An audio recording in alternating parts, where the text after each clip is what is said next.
Assalamualaikum,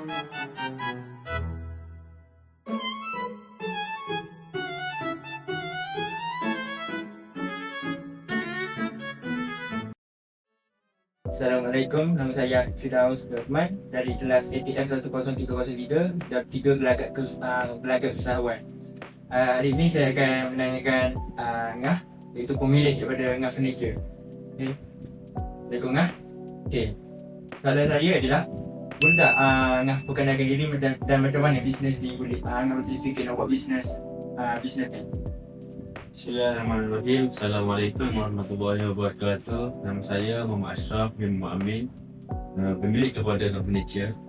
Jadi menjawab kepada soalan yang pertama, itu dia bermula daripada hobi. Pada awalnya saya buat kursi taman apa semua kan, kegunaan sendiri. Jelas-jelas saya nampak peluang untuk menjalankan bisnes berkaitan dengan perabot. Kenapa pilih bisnes furniture? Bagi saya, bisnes furniture adalah satu keperluan. Setiap rumah baru yang dibina, yang dah siap, mesti memerlukan kabinet dapur sebagai kelengkapan perabot. Jadi nak tak nak, yang buat rumah baru mesti kena buat kabinet dapur. Jadi saya pilih bisnes kabinet ni untuk selesaikan masalah-masalah customer yang mencari kilang untuk buat kabinet. Okey, terima kasih. Apa keistimewaan furniture ni berbanding furniture lain?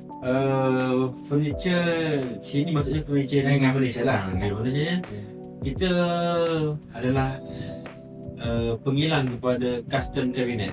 Kalau nak compare dengan perabot yang kat kedai tu yang dah siap tu, itu dipanggil loose furniture. Loose furniture ni dia dah fixed size. Kita ni custom furniture, kita boleh custom ikut macam mana kita nak kan.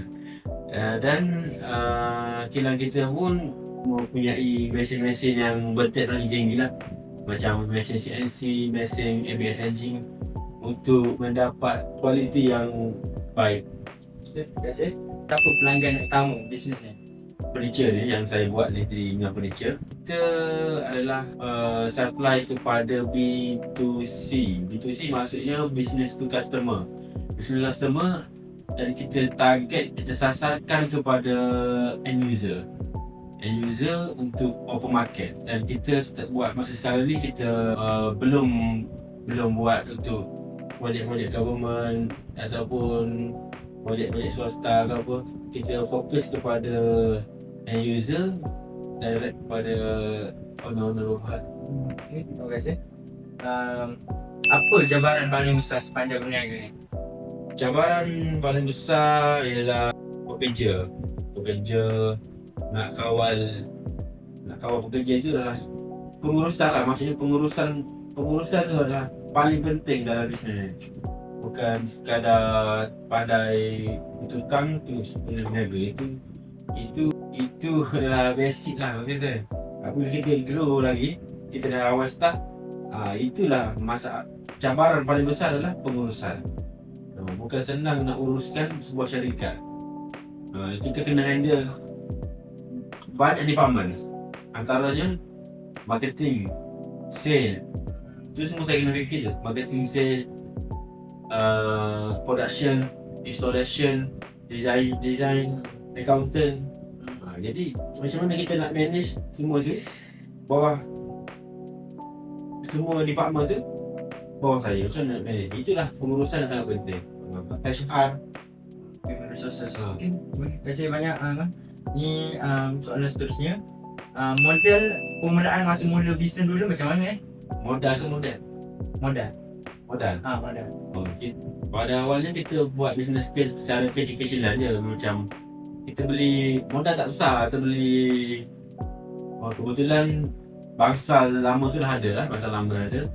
Jadi kita beli mesin yang second hand dalam 4-5 ribu. Lepas tu mesin-mesin kecil-kecil dalam 8 ribu macam tu lah. Lepas tu kita slow-slow belilah. Kita buat kerja, ada untung, kita upgrade sikit mesin, upgrade, kita kumpul modal. Dan kita renovate, kita kilang, jadi lah modal dia. Okay, soalan seterusnya.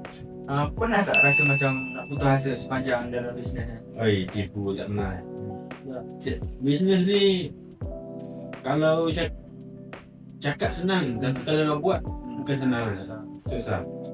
Dia bisnes ni kita kena, macam saya cakap tadi, kita kena fikir banyak perkara. Bukan sekadar kita fikir kita ada bisnes mana, bangun pagi semua kita kena fikir. Okay, terima kasih. Okay, macam mana dengan promote bisnes sekarang? Macam online, menggunakan TikTok ke apa ke? Buat sekarang ni kita memang fokus kepada online marketing lah. Online marketing sama ada yang berbayar ataupun yang free. Yang free tu macam kita post dekat TikTok. TikTok ni kita tak buat apa-apa iklan lah. Kita just post untuk engagement. Kalau FYP, okay, kalau tak macam tu lah. Tapi yang kita fokus adalah Facebook. Facebook daripada dulu lagi kita buat iklan berbayar. Setiap bulan kita bayar dalam 4,000 ke 5,000 kan. Lepas tu ada marketer lah, kita ada outsource marketer yang jaga kita punya FBS manager. Ya, terima kasih. Aku tak nak tahu apa rahsia kejayaan bisnes ni. Rahsia tak berjaya masalah tu. Okey lah, ni banyak besar je ni.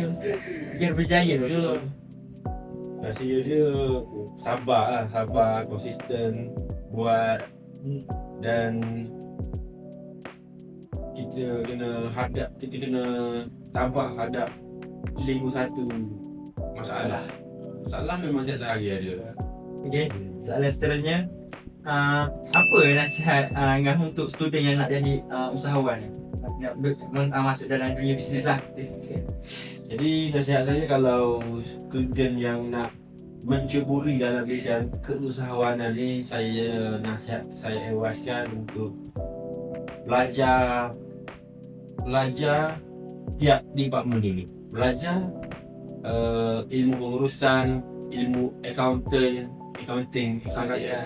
ilmu HR.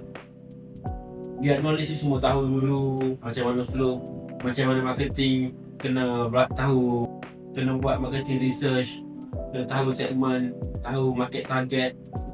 Belajar semua dulu barulah boleh start buat bisnes. Okey, terima kasih. Okey, soalan terakhir. Apakah harapan Ngah untuk bisnes furniture ni untuk masa depan? Ngah furniture lah.